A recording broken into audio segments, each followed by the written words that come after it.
وأحسن منك لم تر قط عيني، وأجمل منك لم تلد النساء. خلقت مبرأ من كل عيب، خلقت مبرأ من كل عيب، كأنك قد خلقت كما تشاء.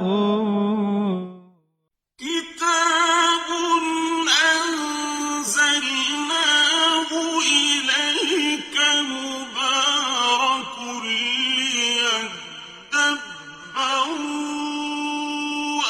آياته وليتذكر أولو الألباب. یہ کتاب برکت والی ہے جسے ہم نے آپ کی طرف نازل فرمایا ہے تاکہ دانش مند لوگ اس کی آیتوں میں غور و فکر کریں اور نصیحت حاصل کریں۔ اعوذ باللہ من الشیطان الرجیم، بسم اللہ الرحمن الرحیم۔ اللہم صلی علی سیدنا محمد وعلی آل سیدنا محمد بعدد کل ذرۃ مئۃ الف الف مرۃ۔ سامعین و ناظرین کرام، السلام علیکم ورحمۃ اللہ وبرکاتہ۔ سامعین کرام، سورہ بنی اسرائیل آیت نمبر 110 اور 111 آج زیر مطالعہ ہیں۔ آج کے درس کا ایک ہی موضوع ہے، وہ یہ ہے کہ کیا ہم دل سے اللہ تعالیٰ کی بڑائی کے قائل ہیں؟ اس کے ساتھ ہی سامعین اکرام گزشتہ سبق کی دہرائی کے ساتھ آج کا سبق کے آغاز کرتے ہیں۔ وَيَقُولُونَ سُبْحَانَ رَبِّنَا إِن كَانَ وَعْدُ رَبِّنَا لَمَفْعُولًا، اور کہتے ہیں ہمارا رب پاک ہے، بے شک ہمارے رب کا وعدہ پورا ہو کر ہی رہنا تھا۔ وَيَخِرُّونَ لِلْأَذْقَانِ يَبْكُونَ وَيَزِيدُهُمْ خُشُوعًا، اور ٹھوڑیوں کے بل کریا و زاری کرتے ہوئے گر جاتے ہیں، اور یہ قرآن ان کے خشوع و خضوع میں مزید اضافہ کرتا چلا جاتا ہے۔ سامعین اکرام، سورہ بنی اسرائیل آیت نمبر 110۔ قُلِ ادْعُوا اللَّهَ أَوِ ادْعُوا الرَّحْمَٰنَ، آپ کہہ دیجئے کہ اللہ پکارو یا رحمان کہہ کے پکارو۔ ایما تدعو، جس نام سے بھی تم اس کو پکارو گے، فلہ الاسماء الحسنی، پس تمام اچھے نام اسی کے ہیں۔ ولا تجہر بصلاتک، اور آپ زیادہ تیز آواز میں اپنی نماز نہ پڑھیے، ولا تخافت بہا، اور نہ بہت آہستگی سے، وابتغ بین ذالک سبیلا، اور اس کے مابین راستہ اختیار کیجیے۔ سامعین کرام، ماشاءاللہ سورہ بنی اسرائیل اپنے اختتام کو ہے، یعنی مکمل ہونے کو ہے، اور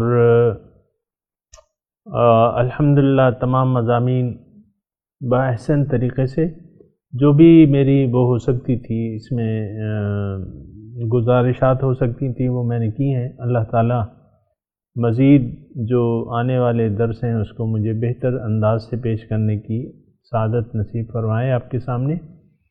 اور ایک بات ہے، سورہ اسراء یا سورہ بنی اسرائیل جو ہے، یہ بات یاد رکھیں کہ یہ اسراء یعنی معراج کے بارے میں پہلا مضمون ہے اس کا، اور معراج نبی کی معراج امت کی معراج بھی ہوتی ہے، اور آپ کو میں نے بتایا تھا کہ تمام مضامین اس میں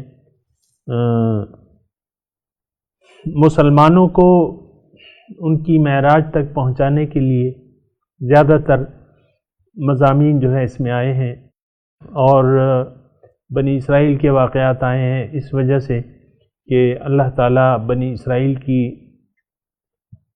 جو انہوں نے سستیاں کی، کاہلیاں کی، اور جس وجہ سے وہ اللہ تعالیٰ کے غصے کے مستحق ہو گئے، تو وہ باتیں، تمام باتیں جو ہیں وہ اللہ تعالیٰ نے اس میں بیان کی ہیں، اور اس کی یعنی وجہ بیان کرنے کی یہ ہے کہ مسلمانوں کے لیے تنبیہ ہے۔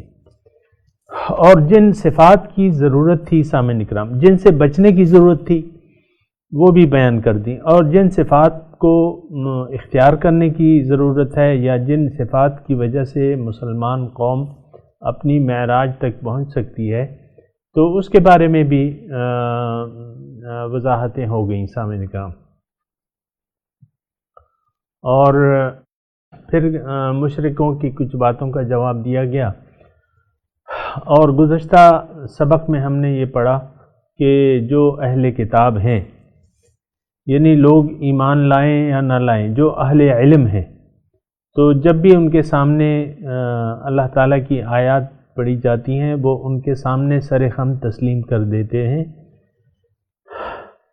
اور اپنے رب کے وعدوں کو سچا سمجھتے ہیں۔ یقولون سبحان ربنا ان کان وعد ربنا لمفعولا، میرے رب کے وعدے جو ہیں، ہمارے رب کے وعدے وہ ضرور پورا ہونے والے ہیں اور پورا ہو کر رہیں گے۔ اور اس دن میں نے عرض کیا تھا سامعین اکرام کہ اللہ تعالیٰ کے وعدوں پر یقین کر لینا اصل میں دوسری کوئی صورت بھی نہیں ہے۔ جو شیطان کے وعدے ہیں سامعین اکرام،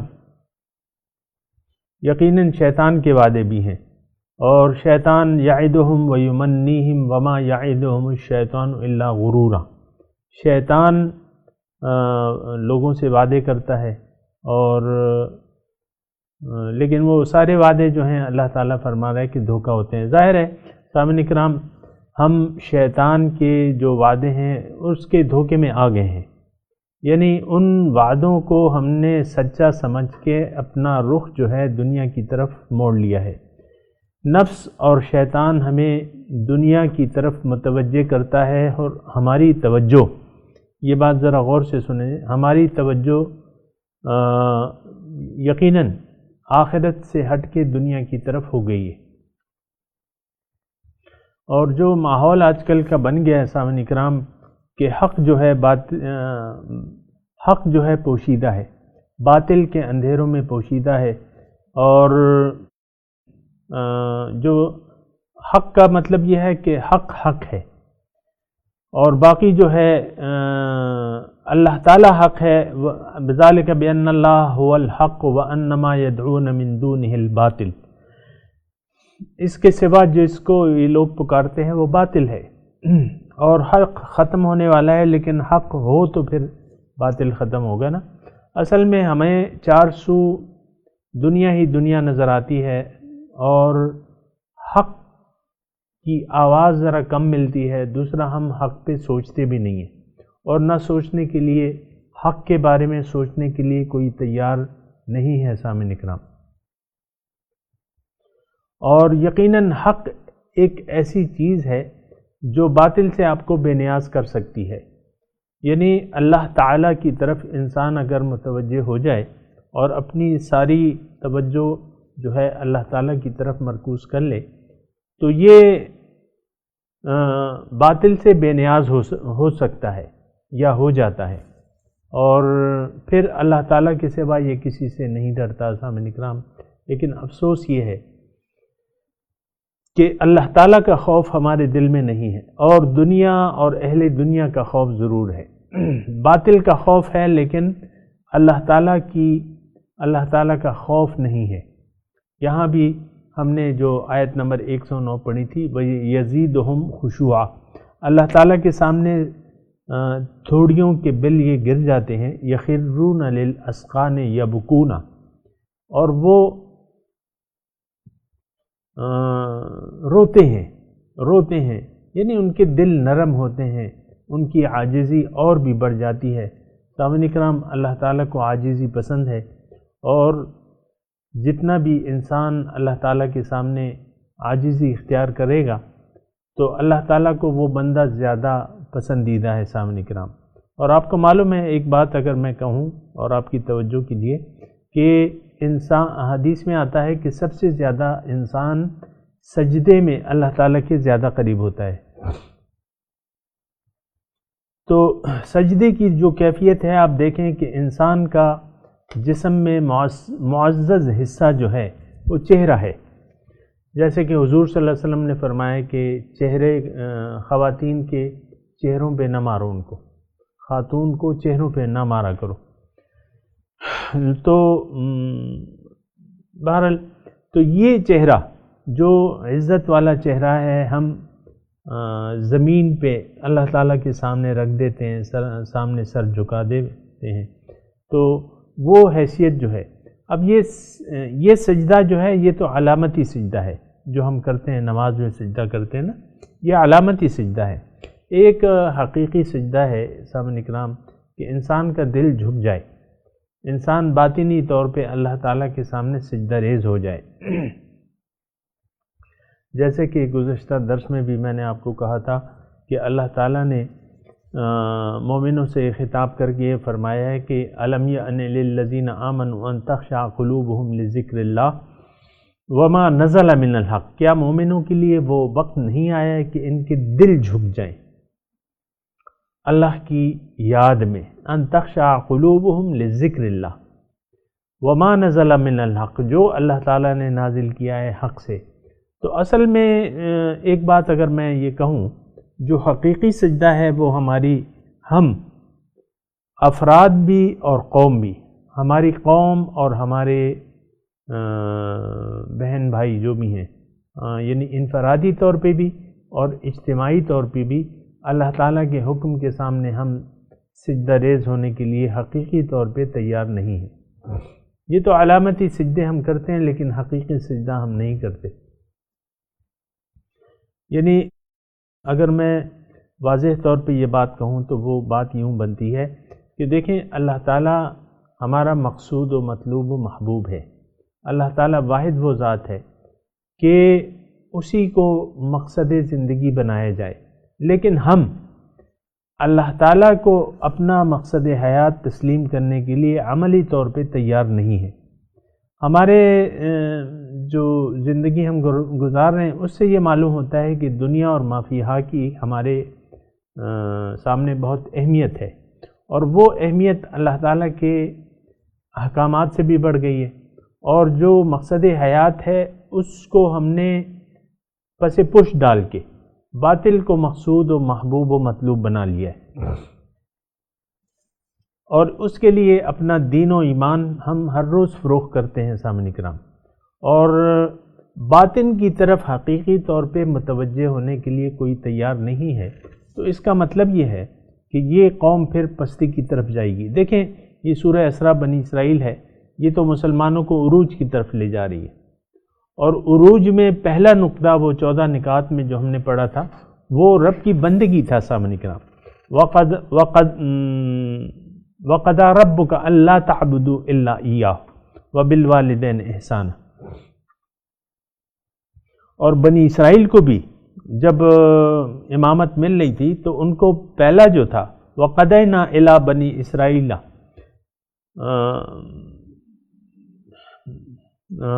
وَجَعَلْنَا هُدًى لِبَنِي إِسْرَائِيلَ وَلَقَدْ آتَيْنَا مُوسَى الْكِتَابَ وَجَعَلْنَا هُدًى لِبَنِي أَلَّا تَتَّخِذُوا مِن دُونِي وَكِيلًا۔ اگر آپ کو یاد ہو، یعنی جو اسراء کی آیت تھی اس کے بعد فوراً یہ آیت آئی تھی، وَقَضَيْنَا إِلَىٰ بَنِي إِسْرَائِيلَ، نہیں، وَلَقَدْ آتَيْنَا مُوسَى الْكِتَابَ وَجَعَلْنَا هُدًى لِبَنِي إِسْرَائِيلَ أَلَّا تَتَّخِذُوا مِن دُونِي وَكِيلًا، کہ تم میرے سوا کسی کو وکیل کارساز نہ بنانا، کسی کو دوست کارساز نہ بنانا۔ وہی بات اللہ تعالیٰ نے ہمیں کی ہے، لیکن افسوس کی بات یہ ہے، اگر آپ سوچیں اور سمجھیں کہ ہم نے اللہ کے سوا غیر اللہ کو چھوڑ کے غیر اللہ کو اپنا وکیل کارساز بنا لیا ہے۔ دیکھیں، دولت ہے، مثال کے طور پہ آپ دیکھیں، ایک عام بات ہے، اس میں آپ کی سمجھ میں آ جائے گی، دولت اور دنیا جو ہے یہ زیادہ ہمارے سامنے یعنی طاقتور ہے۔ اللہ تعالیٰ، ہم سمجھتے ایسا ہیں کہ اللہ تعالیٰ سے زیادہ پاور ہے اس میں، جبھی تو دیکھیں اگر یہ نہ ہوتا، ایسی بات نہ ہوتی جو میں کہہ رہا ہوں آپ کو، تو پھر تو آسان تھا، پھر تو ہم یہ جو معاشرتی طور پہ ہم میں یہ مال حرام کی حوث پڑ گئی ہے، جو رشوت، کرپشن اور تمام ظاہرداری، آپ دیکھیں یہ سب اگر میں نچوڑ کے ایک لفظ کہنا چاہوں تو یہ ظاہر پرستی ہے، ظاہرداری ہے۔ تو اس ظاہرداری میں ہم لوگ پڑ چکے ہیں۔ اگر بعض علماء سو ہیں وہ بھی ہمیں انہوں نے ٹکڑوں میں بانٹ دیا ہے، اور ہم پہ دیکھیں آپ ہر مسجد پہ ایک چھاپ لگی ہوئی ہے، ہر مولوی صاحب پہ ایک چھاپ لگی ہوئی ہے کہ یہ فلانے مسلک کے ہیں، یہ فلانے مسلک کے ہیں۔ اچھا، پھر افسوس کی بات یہ ہے کہ پھر ہر شخص جو ہے وہ اختلافی مسائل کو زیر بحث لاتا ہے، اور ہر یعنی ایک فرقہ دوسرے کا ابطال کرتا ہے، دوسرے کو مشرک اور کافر قرار دیتا ہے، فتووں کی فیکٹریاں کھلی ہوئی ہیں سامنے کام، یہ آپ کے سامنے سب کچھ ہو رہا ہے، میں تو مطلب عام ہے، اس میں کوئی وضاحت کی خاص ضرورت نہیں ہے۔ تو یہ بڑی خطرناک بات ہے۔ اللہ تعالیٰ نے فرمایا ان الذین فرقوا دینہم وکانوا شیعا لست منہم فی شیء، وہ لوگ جنہوں نے دین کو ٹکڑے ٹکڑے کر دیا اور یہ پارٹی بن گئے، اے رسول آپ کسی میں سے، آپ کا شمار ان میں سے کسی میں بھی نہیں ہے، لست منہم فی شیء۔ بہرحال سامعین کرام، یہ میں آپ سے عرض کر رہا تھا، یہ صورت جو تمام تھی یہ انسان کو معراج کا طریقہ، معراج حاصل کرنے کا طریقہ اس میں بتایا گیا، اور جو لوگ یعنی وہ خطرات جن کو اختیار کر کے انسان یعنی پستیوں میں گر جاتا ہے، اس کی بھی وجوہات اللہ تعالیٰ نے بیان کی ہیں۔ تو اب چاہیے یہ کہ ہم اچھی صفات کو اپنا لیں، اور سب سے بنیادی بات یہ ہے کہ اللہ تعالیٰ کو اپنا کارساز اور دوست بنا لیں، کیونکہ اللہ تعالیٰ کی اللہ تتخذوا من دونی وکیلا، کہ اللہ کے سوا کسی کو دوست اور کارساز، اور یہ جبھی ہوگا جب اللہ تعالیٰ کو ہم اپنا مقصود و محبوب بنا لیں گے، اور پھر اللہ تعالیٰ کے وعدوں پہ یقین کر لیں گے۔ اللہ تعالیٰ کے تمام وعدے سچے ہیں، اور دیکھیں یعنی اس میں کوئی شک و شبے کی گنجائش نہیں ہونی چاہیے۔ یعنی نفسانی طور پہ جب تک آپ یعنی ابتدائی درجوں میں ہوتے ہیں تو ظاہر ہے کہ نفسانی دباؤ اور شیطانی دباؤ ہوتا ہے، وہ وسوسے ڈالتا ہے، وسوسہ انگیزی کرتا ہے، لیکن آپ یہ تو دیکھیں نا کہ قرآن پاک جو ہے، قرآن پاک اور اس میں جو لکھا ہے وہ 1000% صحیح ہے۔ یعنی اگر آپ کی عقل فی الوقت کام نہیں بھی کرتی تو صحیح اس لیے ہے کہ یہ رب کی بات ہے۔ وَمَنْ أَصْدَقُ مِنَ اللَّهِ قِيلًا، اللہ سے زیادہ سچی بات کس کی ہو سکتی ہے؟ یعنی اللہ تعالیٰ کی بات سب سے سچی ہو سکتی ہے، تو اللہ تعالیٰ کی بات سب سے سچی ہے، یعنی یہ ایک سادی سی بات ہے، اس پہ تو ہم یقین کر سکتے ہیں نا۔ اب اللہ پر کامل یقین کر کے، اللہ کو اپنا مقصود بنا کے، اللہ تعالیٰ کے راستے کو اختیار کر کے، حضور صلی اللہ علیہ وسلم کے طریقہ کار کے مطابق اللہ کے راستے پر اگر ہم چلنا چاہیں تو انشاءاللہ ہماری کامیابی ہوگی۔ آج کی جو آیت ہے سامعین کرام، قُلِ ادْعُوا اللَّهَ أَوِ ادْعُوا الرَّحْمَٰنَ، مکے کے ابتدائی دور میں یہ ہوتا تھا کہ حضور صلی اللہ علیہ وسلم زور سے پڑھتے تھے، یعنی تلاوت زور سے کرتے تھے، تو پھر یہ کافر جو تھے، مشرک کافر جو ہے، یہ شور مچا دیتے، اور دوسری جگہ قرآن میں آئے لا تسمعوا لہذا القرآن والغوا فیہ لعلکم تغلبون، جب قرآن پڑھا جائے تو تم اس میں لا تسمعوا، اس کو سنو نہیں، اور اس میں شور مچا دو۔ اب ظاہر ہے کہ اگر اونچی آواز سے پڑھا جائے تو پھر جو مخالف لوگ ہیں ان کو تو یہ آواز بری لگتی ہے، کیونکہ اسی صورت میں وما یزیدہم الا نفورا، ایسی آیت ہے ابھی ہم پڑھ چکے ہیں کہ ان کی نفرت اور زیادہ بڑھ جاتی ہے۔ ولا یزید الظالمین الا خسارہ، ان کا نقصان بڑھ جاتا ہے، نفرت بڑھ جاتی ہے سامنے، اور یہ مطلب ظاہر ہے ایک قدرتی چیز ہے۔ کہ اگر آپ کا ذہن ایک چیز کو ماننے سے آپ کے ذہن نے انکار کر دیا تو اس کی ہر ادا بری لگے گی۔ ایک دفعہ ابو جہل گزر رہا تھا راستے سے، مکے کی بات ہے، تو حضور صلی اللہ علیہ وسلم کو دیکھ کے اس نے کہا کہ اے محمد، آپ کے چہرے سے معاذ اللہ میں نے خراب چہرہ نہیں دیکھا، بدصورت چہرہ معاذ اللہ میں نے نہیں دیکھا۔ حضرت عمر کا تو حضور نے فرمایا صدقتا، تم نے سچ کہا، ابو جہل سے فرمایا۔ پھر ابو بکر صدیق آئے تو اس نے جب رخ انور کو دیکھا تو انہوں نے کہا کہ اے نبی، اے حضور صلی اللہ علیہ وسلم، یا رسول اللہ، آپ کے چہرے سے حسین چہرہ میں نے آج تک نہیں دیکھا۔ تو حضور نے ان کو بھی کہا صدقتا، کہ تم نے سچ کہا۔ تو صحابہ نے پوچھا کہ حضور، مختلف باتوں کے آپ نے ایک ہی جواب دیا اور دونوں کو سچ کہا، اس میں کیا حکمت ہے؟ تو حضور نے فرمایا کہ دیکھو، مجھے نہ ابو جہل نے دیکھا ہے نہ ابو بکر نے دیکھا ہے، لیکن ان دونوں نے میرے آئینے میں اپنی اپنی تصویر دیکھی ہے۔ اللہ اکبر، یعنی ان دونوں نے میرے آئینے میں اپنی اپنی تصویر دیکھی ہے۔ تو بہرحال یہ جو آیت ہم نے پڑھی ہے کہ اچھا نہیں، وہ تو پھر لا تجہر بصلاتک، بہرحال پہلے اس کو آپ دیکھیں، قل ادعوا اللہ او ادعوا الرحمن۔ رحمان کا لفظ مشرکین مکہ کے لیے نیا تھا، اگرچہ بنی اسرائیل کی کتابوں میں تھا رحمان کا لفظ، لیکن ان لوگوں کے لیے نیا تھا، تو انہوں نے کہا کہ اللہ تو ٹھیک ہے لیکن رحمان کو تو ہم نہیں جانتے، جبکہ رحمان اللہ تعالیٰ کا صفاتی نام ہے۔ تو یہ پھر آیت آئی کہ تم اللہ کو اللہ کہہ کے پکارو یا رحمان کہہ کے پکارو، تمام اچھے نام اس کے ہیں۔ ایما تدعو، یعنی تمام خوبیوں کا مالک جو ہے وہ اکیلا ایک ہی ذات ہے، وہ ذات ہے اللہ تعالیٰ کی، تو تمام اچھے نام اس کے ہیں۔ یہ 99 نام بھی ہیں، اس کے علاوہ بھی ہیں۔ تو فلہ الاسماء الحسنی، دوسرے وہ نماز کا جو میں آپ کو کہہ رہا تھا، تو اس میں یہ تھا کہ ولا تجہر بصلاتک ولا تخافت بہا، کہ تم اپنی بہت جہر سے، بہت تیز آواز سے اور بہت کم آواز سے نہ پڑھو، اس کے درمیان پڑھو۔ اور اب بھی سامعین اکرام یعنی ابھی یہ پابندی نہیں ہے، یعنی آپ نماز کو بآواز بلند پڑھ سکتے ہیں کیونکہ وہ حالات مختلف تھے، لیکن کبھی اگر ایسے حالات پیدا ہو جائیں کہ مخالفت آپ کی قرآن سن کے لوگ اس کے راہ میں روڑے اٹکائیں یا شور مچائیں، تو پھر آپ زیادہ بلند آواز سے نہ پڑھیں۔ مثال کے طور پہ ایک مسجد میں جمعے کی نماز ہو رہی ہے، تو باہر کے اسپیکر بند رکھیں۔ آپ مثال کے طور پہ عرض کر رہا ہوں، ویسے تو اجازت ہے جمعے کی نماز آپ باہر کے اسپیکر پہ بھی کر سکتے ہیں، لیکن یہ ہے کہ اگر ایسا کوئی وہ ہے تو اس پہ پھر عمل کیا جائے۔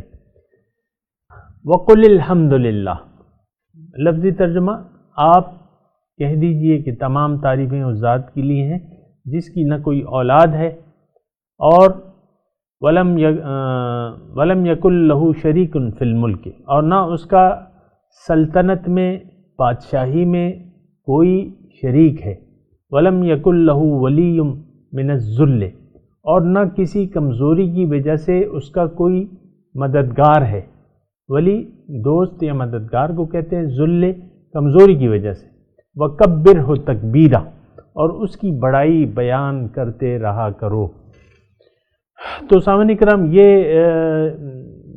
یعنی تمام تعریفیں اللہ تعالیٰ کے لیے ہیں۔ اصل میں بات یہ ہے، ایک بات میں آپ کو بتاؤں کہ اصل اللہ تعالیٰ کی بڑائی تو ہمارے دل میں ہونی چاہیے، اور افسوس سے یہ کہنا پڑتا ہے کہ ہماری ما سوی اللہ کی بڑائی ہمارے دلوں میں راسخ ہو چکی ہیں۔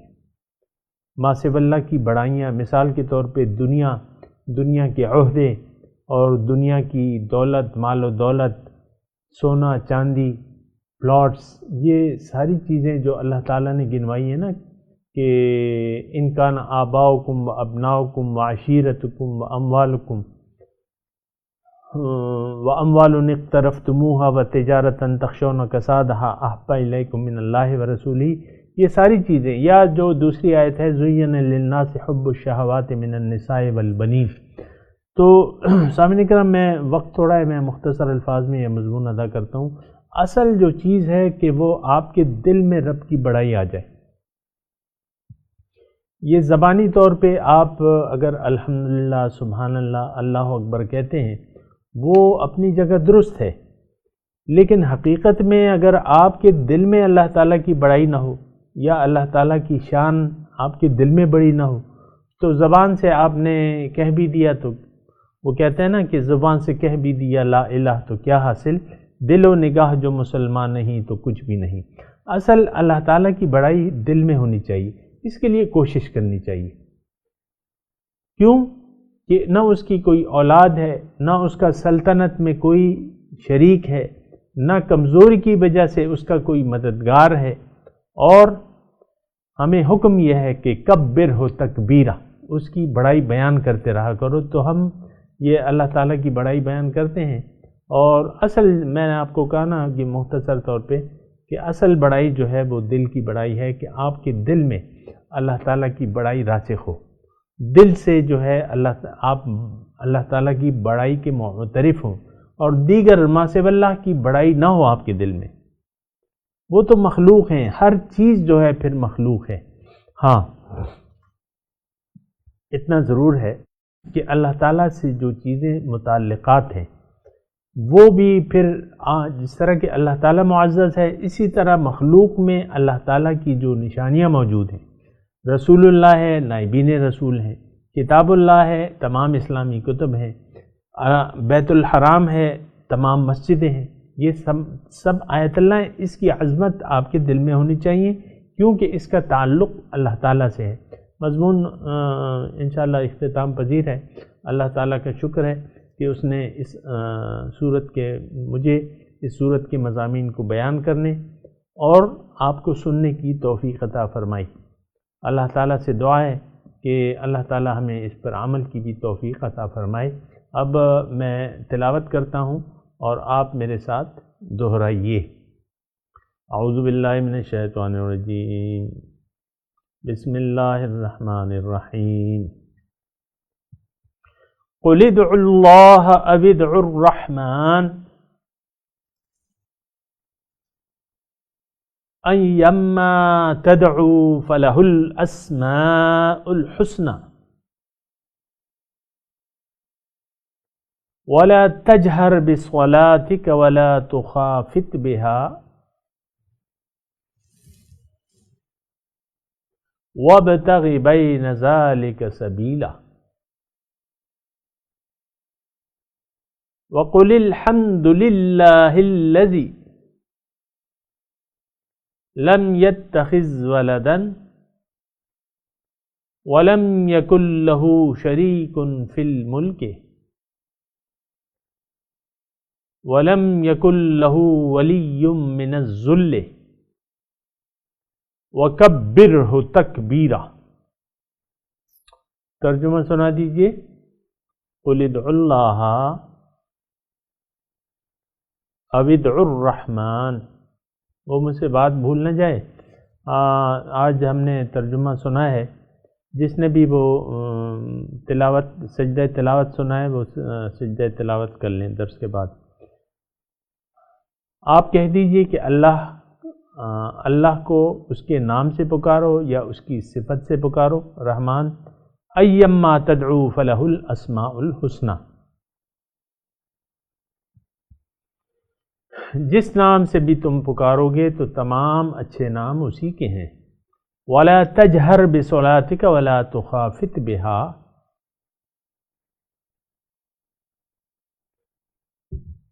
اور زیادہ بلند آواز میں اپنی نماز نہ پڑھیے اور نہ بہت آہستگی سے۔ وابتغ بین ذلک سبیلا وقل الحمد للہ الذی،